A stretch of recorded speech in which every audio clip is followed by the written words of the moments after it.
بسم اللہ الرحمن الرحیم۔ حضرت سلیمان علیہ السلام اور گمنام اللہ کے ولی کا واقعہ۔ حضرت سلیمان علیہ السلام اللہ تعالیٰ کے نہایت ہی برگزیدہ بندے اور رسول تھے۔ اللہ تعالیٰ نے آپ کو بہت سے معجزات سے نوازا ہوا تھا،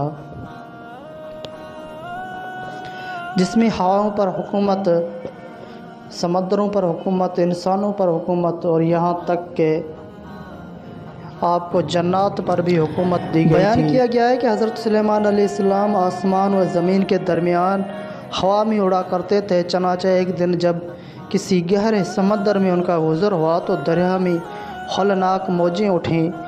دیکھ کر ہوا کو پھیل جانے کا حکم دیا اور جناتوں کو دریا میں غوطہ لگا کر نیچے کا حال معلوم کرنے کا کہا۔ جب حضرت سلیمان علیہ السلام کے حکم سے جنہوں نے دریا میں غوطہ لگایا تو اس میں موتی کا ایک ایسا چمکدار کعبہ دیکھا جس میں کوئی دروازہ نہ تھا۔ حضرت سلیمان علیہ السلام کو اس کی خبر دی گئی تو انہوں نے اس کعبہ کو سمندر سے لانے کا حکم فرمایا۔ چنانچہ جنات نے اس سمندر سے نکال کر حضرت سلیمان علیہ السلام کے سامنے پیش کیا، جس کو دیکھ کر انہیں بہت تعجب ہوا اور اللہ تعالیٰ سے دعا کی کہ جس سے اس کعبہ کا دروازہ کھل گیا۔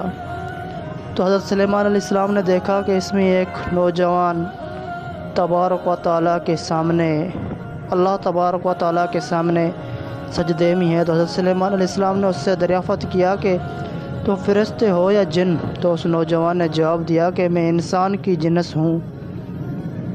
اس کے بعد حضرت سلیمان علیہ السلام نے دریافت فرمایا، آخر یہ بزرگی اور فضیلت تجھے کیوں کر حاصل ہوئی؟ اس نوجوان نے عرض کیا کہ حضرت مجھے یہ فضیلت والدین اور ان کے ساتھ حسن سلوک کے سبب حاصل ہوئی۔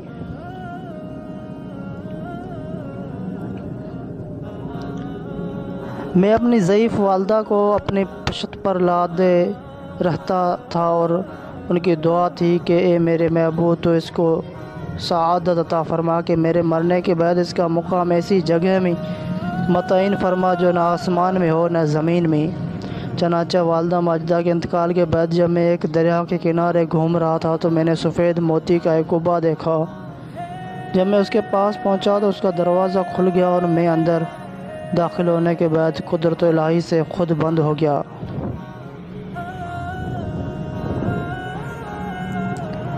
مجھے نہیں معلوم کہ اب زمین میں ہوں یا آسمان میں یا ہوا میں، اللہ تعالیٰ اس میں مجھے رزق عطا فرما دیتا ہے۔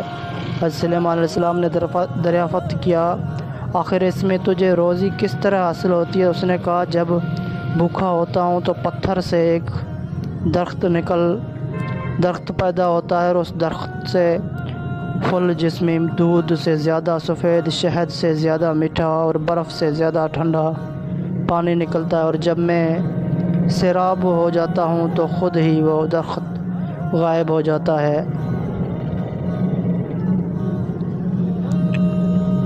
اس کے بعد حضرت سلیمان علیہ السلام نے دریافت فرمایا، آخر تمہیں اس کعبہ میں کس طرح معلوم ہوتا ہے کہ دن ہے یا رات؟ تو اس نے جواب دیا کہ جناب جب صبح صادق طلوع ہوتی ہے تو یہ کعبہ سفید ہو جاتا ہے اور غروب آفتاب کے بعد اندھیرا چھا جاتا ہے، بس اس طرح میں دن اور رات کے درمیان متعین کر لیتا ہوں۔ اس کے بعد حضرت سلیمان علیہ السلام کی دعا سے وہ کعبہ دریا کی گہرائی میں اپنے مقام کی طرف گیا۔ اس حکایت سے معلوم ہوا کہ ماں باپ کی خدمت کی کسی قدرت عظمت والا کام ہے۔ بے شک جو والدین کی خدمت کرتا ہے وہ اپنی دنیا بھی اچھی کرتا ہے اور آخرت بھی۔ اللہ تعالیٰ ہم سب کو اپنے والدین کی صحیح خدمت کرنے کی توفیق عطا فرمائے، آمین۔ ملتے ہیں اگلی ویڈیو میں، تب تک کے لیے اللہ حافظ۔